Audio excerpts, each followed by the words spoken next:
रुप'हिहाट पुलिसनि सिग्रोमनायाव पिस्तलजों लोगोसे सासे डाकातिखौ हमनो हादों पुलिसआ।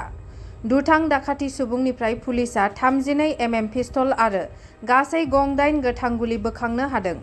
हमजानाय सुबुंखौ रुप'हिहाटनि भाटियाखालिनि जियाबुर रहमान मुंजों सिनायथि मोननाय जादों। मोनथिनाय बादिब्ला गोबाव साननिफ्रायनो बायदि रोखोमनि दुथां खामानिजों लोब्बा दंमोन जियाबुर रहमानआ।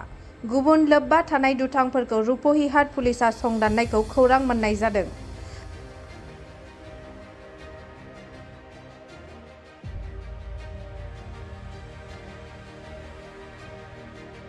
आखाइजों बानायनाय पिस्तल फाननो थांनानै पुलिसनि जेआव गोग्लैदों इनामुल शेख मुंनि सुबुङा। आसाम मेघालय सिमानि गवालपारा सिमलाबारि गामिनिफ्राय हमदों घुपमेरघाट पुलिसआ। स्रोद सुलुंनि गेजेरजों घुपमेरघाट पुलिसआ गोख्रों सेबनानै सिमलाबारि गामियाव पिस्तलजों लोगोसे हमनो हायो इनामुल शेख मुंनि सेंग्राखौ।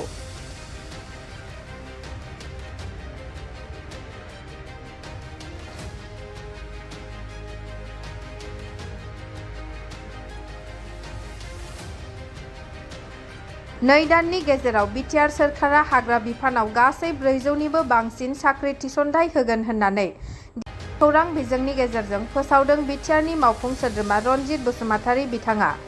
लोगोसे बिटिआर हाग्रा बिफाननि सार्भिस प्रभाइडारफोरनि थाखाय आसाम सोरखारा बिटिआर हाग्रा रैखाथिनि थाखाय 200 बेटेलियन बेखेवगोन होननानैबो फोरमायो बिथाङा।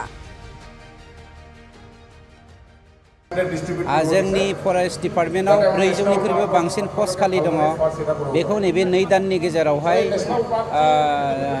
इन्टारभिउ फाथिनायनि गेजेरजों सिस्टेम बायदियै जोङो साख्रिखौ फिलआप खालामनो नागिरदों। बेवहाय जाय इन्टारभिउ पास खालामनो हागोन बेनोनो जोङो साख्रिखौ होनाय जागोन।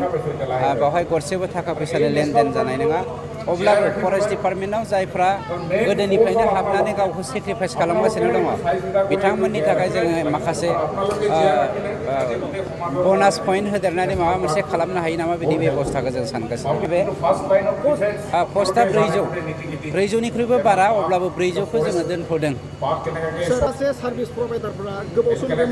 आगोलनि खाम्फा बरगयारिनि समनि जाय सार्भिस प्रभाइडार बिथांमोननि बेलायावहाय आसाम गभर्नमेन्टआव खारगासिनो दङ। दा